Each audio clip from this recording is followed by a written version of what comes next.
अधम जाति में विद्या पाए, होए अथाय ही दूध पियाए। नमस्कार दोस्तों, मैं अविनाश दास रेशनल कबीर यूट्यूब चैनल में आप सबका हार्दिक स्वागत करता हूं। साथियों, यदि आप इस चैनल में पहली बार वीडियो देख रहे हैं तो सब्सक्राइब ज़रूर करें, शेयर करके अपने सभी साथियों तक पहुंचाएं, ऑल नोटिफिकेशन ऑन करें, बेल आइकन प्रेस करें और कमेंट ज़रूर लिखें। साथियों, रामचरितमानस की एक चौपाई मैंने आपसे बोला, उसका संक्षेप में मैं अर्थ बता दूं। इसके बाद जो हम यह किताब पढ़ते हैं कबीर और रामानंद, इसके प्रसंग पर आगे बढ़ेंगे।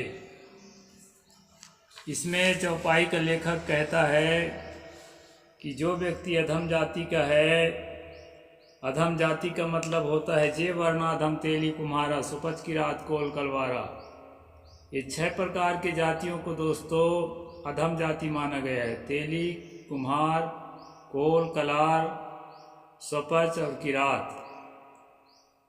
तो इनमें से अगर कोई जाति का आदमी विद्या पा लेता है, शिक्षित हो जाता है, तो वो जो है जिस प्रकार दूध को पिलाने से सांप विषैला हो जाता है, ऐसा उदाहरण दे रहे हैं। वो पागल को मालूम नहीं है कि सांप जो है दूध नहीं पीता, जबरदस्ती पिलाना भी नहीं, उसके लिए नुकसानदायक है। अंडा देने वाला कोई भी प्राणी दूध नहीं पीता है, ये प्राकृतिक नियम है।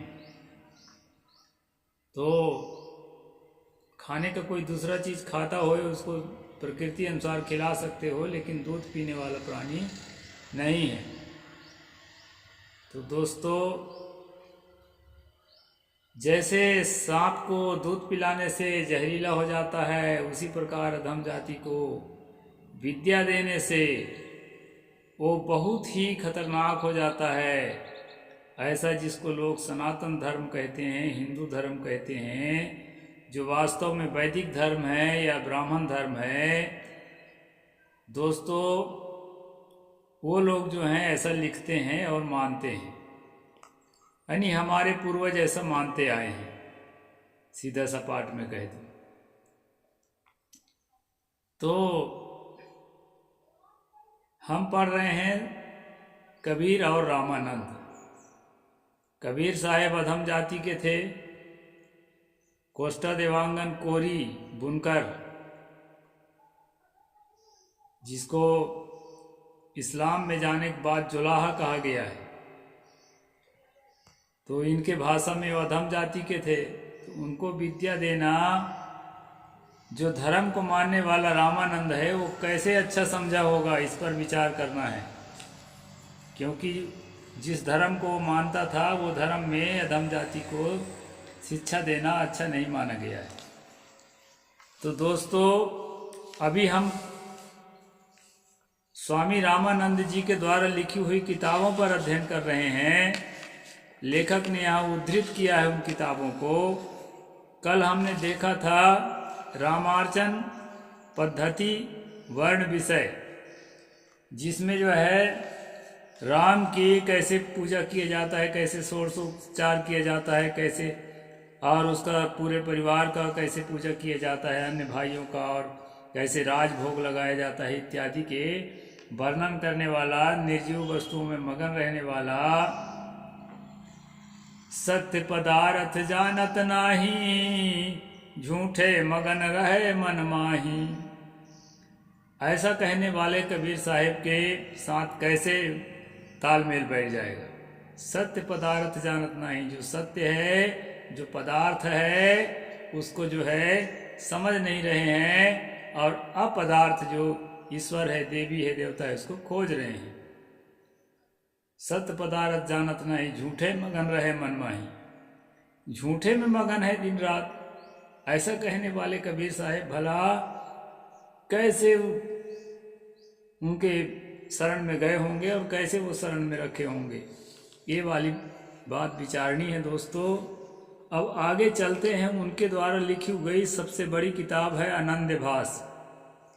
ये आनंद भाष्य जो है, यहाँ लेखक लिखते हैं, हिंदू धर्म में अपने सिद्धांत को स्थापित करने के लिए बात जरूरी समझी जाती है कि वह शास्त्र सम्मत हो और उसके प्रमाण में प्रस्थान त्रयी पर भाष्य लिखना अनिवार्य समझा जाता है। प्रस्थान त्रयी अर्थात उपनिषद, ब्रह्मसूत्र तथा गीता। उपनिषदों के द्वारा और ब्रह्मसूत्र के द्वारा और गीता के द्वारा 3 तरह से साबित करना पड़ेगा कि आपका सिद्धांत वैदिक धर्म के अनुकूल है, तभी वैदिक धर्म की शाखा के रूप में आपको स्वीकार किया जाएगा। ये ब्राह्मण धर्म का नियम है, ब्राह्मण धर्म या वैदिक धर्म। भूल बस उसको हिंदू धर्म भी कहते हैं, कोई कोई उससे और ज़्यादा भूल करके सनातन धर्म भी कहते हैं। वास्तव में वो वैदिक धर्म है, वेदों से उत्पन्न होने के कारण, और जो है ब्राह्मण धर्म है, ब्राह्मण के उसमें महत्ता बताई गई है। ब्राह्मण के अलावा और किसी को महत्व नहीं दिया गया है, सब तुच्छ हैं, छत्री वत्री सब। तो दोस्तों, वैदिक धर्म में अपने आप को स्थापित करने के लिए कबीर पंथ में ऐसा अभी तक कोई नहीं किया है। फिर भी जो है ना, वोट के चक्कर में कबीर पंथियों को भी उसी में शामिल रखते हैं शंकराचार्य लोग, जबकि आज तक कोई कबीर पंथी अपने को वैदिक धर्म साबित करने के लिए ना प्रस्थान त्रयी लिखा है और न वेदों। कुछ लोग वेदों पर जो है कुछ लिखते हैं, लेकिन प्रस्थान त्रयी कोई नहीं लिखा है और न लिखेगा भी नहीं। अब हमारे जैसे जागृत लोग तो लिख ही नहीं सकते, क्योंकि हम जानते हैं कि कबीर साहब जो है वेद के पक्षधर नहीं थे, न गीता के पक्षधर थे, न उपनिषद के, न ब्रह्मसूत्र के। पूरा बीजक पढ़िए, एकदम स्पष्ट हो जाएगा। तो यहाँ पर जो है प्रस्थान त्रयी लिखना अनिवार्य माना जाता है। तो स्वामी रामानंद जो है प्रस्थान त्रयी लिखते हैं। वही प्रस्थान त्रयी में जो है क्या कहते हैं कि धर्माचार्य सिद्धांत या मत को मान नहीं होता। इसी कारण शंकराचार्य, रामानुजाचार्य, निम्बार्काचार्य, माधवाचार्य तथा वल्लभाचार्य आदि लोगों ने प्रस्थान त्रयी पर भाष्य लिखा था। इस पर प्रसिद्ध बौद्ध विद्वान श्री राहुल संकृत्यायन जी लिखते हैं, शंकर की सफलता ने बतला दिया कि ब्राह्मण धर्म में किसी संप्रदाय को यदि सफलता प्राप्त करनी है तो उसे शंकर के रास्ते का अनुकरण करना चाहिए। इस अनुकरण का परिणाम यह हुआ कि आज प्रधान हिंदू संप्रदाय के पास अपनी दार्शनिक नींव मजबूत करने के लिए अपने अपने वेदांत भाष्य हैं। जितने बड़े बड़े संप्रदाय हैं सभी ने वेदांत पर भाष्य लिखा है, उपनिषदों पर, ब्रह्मसूत्र पर और गीता पर। तो भला रामानंद क्यों चुकते? उपरोक्त स्वामी रामानंद के भी अपने रामावत संप्रदाय के प्रचार प्रसार हेतु आनंद भाष्य की रचना की। वर्तमान में रामानंद संप्रदाय के सभी विद्वान आनंद भाष्य को अपना सैद्धांतिक ग्रंथ मानते हैं। आनंद भाष्य जो है स्वामी रामानंद का लिखा हुआ भाष्य है। और उस आनंद भाष्य में क्या लिखे हैं हमको ये देखना है। कबीर साहब उस सिद्धांत के अनुसार अटते हैं रामानंद के साथ कि नहीं अटते हैं, रामानंद के स्वयं के सिद्धांत के साथ। ये में जबरदस्ती की बात नहीं है। मेरा अपना विषय स्वामी रामानंद के वेदांत दर्शन के आनंद भाष्य का अपशूद्राधिकरण संदर्भ है। अब देखना है कि स्वामी जी अपने भाष्य में अपशूद्राधिकरण संदर्भ में शूद्रों को वेद विद्याओं का अधिकार दिया है या नहीं। स्वामी रामानंद ने तैत्रीय संहिता 7.1.1.6 तस्मात् शूद्रो यज्ञे अवकृप्तः इति च निषेध श्रवणनाथ, ये देख लीजिए। अर्थात शूद्र को यज्ञ में अधिकार नहीं है, वो सामर्थ्यहीन है कहकर वेद में उसे अनाधिकृत बताया गया है। अब भाई वेद में जब अनाधिकृत है शूद्र, उसको पढ़ने का ही हक नहीं है, तो क्या कबीर को घास छीलने के लिए भर्ती किया था अपने गुरुकुल में? वैसे तो स्वामी रामानंद का शिष्य कहने वाले जो प्रोफेसर लोग हैं वो बड़े ईमानदार हैं। वो एक और कहते हैं कि कबीर स्वामी रामानंद के शिष्य थे, दूसरी ओर यह भी कहते हैं कि कबीर अंगूठा टेक, अनपढ़ गंवार और सधुकड़ी थे, ऐसा भी लिखते रहते हैं। इससे स्पष्ट हो जाता है कि ये जालसाजी न, चोर के दाढ़ी में तिनका पकड़ में आ जाता है। पश्चात विस्तार से रैक आख्यान पर चर्चा तथा सत्यकाम जावाल पर बहस चलाते हुए सिद्ध किए हैं कि शूद्र को वेद विद्या में अधिकार नहीं है। पुनः विदुर धर्म व्याध आदि का प्रश्न उठाकर स्वयं समाधान किए हैं कि वे पूर्व जन्म में ब्रह्मनिष्ठ थे, किंतु प्रारब्धवशात उनका जन्म शूद्र के घर में हुआ था। शूद्र लोग ब्राह्मण के अनुयायी में पुराण इतिहास अर्थात महाभारत श्रवण कर सकते हैं और भगवान की बिना वैदिक मंत्रों की भक्ति कर सकते हैं। जो इनके खास चीज इनके वैदिक मंत्र हैं, वेदों में लिखी हुई जो ऋचाएं हैं, उनसे बचाना है। बाकी पुराण उरान के मंत्र जो है पढ़ा जा सकता है शूद्रों के द्वारा और उसके द्वारा उनका काम चलाया जा सकता है, उनको भी अपने अधीन रखा जा सकता है। ये इनका सिद्धांत है, स्पष्ट लिखे हैं। किंतु अन्य तपस्या, वेद्याध्ययन तथा व्रत आदि का उन्हें कोई अधिकार नहीं है।